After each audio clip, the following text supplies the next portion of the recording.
നമ്മൾ ഇന്നലെ പറഞ്ഞു വെച്ചു നീട്ടിവെക്കൽ എങ്ങനെ മാറ്റി വെക്കാമെന്ന്.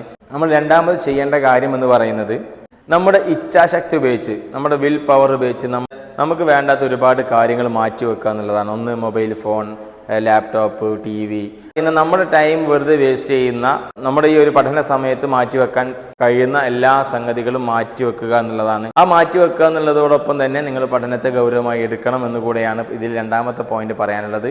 മൂന്നാമത്തെ കാര്യം പറയുന്നത്, നമ്മൾ ഈ ഒരു നേട്ടം കൈവരിച്ചാൽ കിട്ടാവുന്ന നേട്ടത്തെക്കുറിച്ച് നമ്മൾ എപ്പോഴും ചിന്തിച്ചുകൊണ്ടിരിക്കുക എന്നുള്ളതാണ്. മൂന്നാമത്തെ കാര്യം, ഇത് കിട്ടിയാൽ എനിക്ക് എന്താണ് നേട്ടം എന്ന് എപ്പോഴും എന്ത് ചെയ്യുക, അതിനെക്കുറിച്ച് ചിന്തിച്ചുകൊണ്ടിരിക്കുക. പഠന സമയത്ത് അതിനെക്കുറിച്ച് ചിന്തിക്കുമ്പോൾ നമ്മുടെ ശരീരവും നമ്മുടെ മനസ്സും അതിനുവേണ്ടി തയ്യാറെടുക്കുമെന്നുള്ളതാണ്. നാലാമത്തെ കാര്യം, നമ്മുടെ ടൈം ടേബിൾ സെറ്റ് ചെയ്യുക എന്നുള്ളതാണ്. നമുക്ക് ദിനേന ഒരു ടൈം ടേബിൾ ഉണ്ടായിരിക്കണം.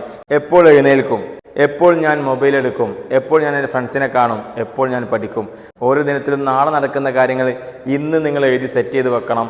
ഓരോന്ന് കഴിയും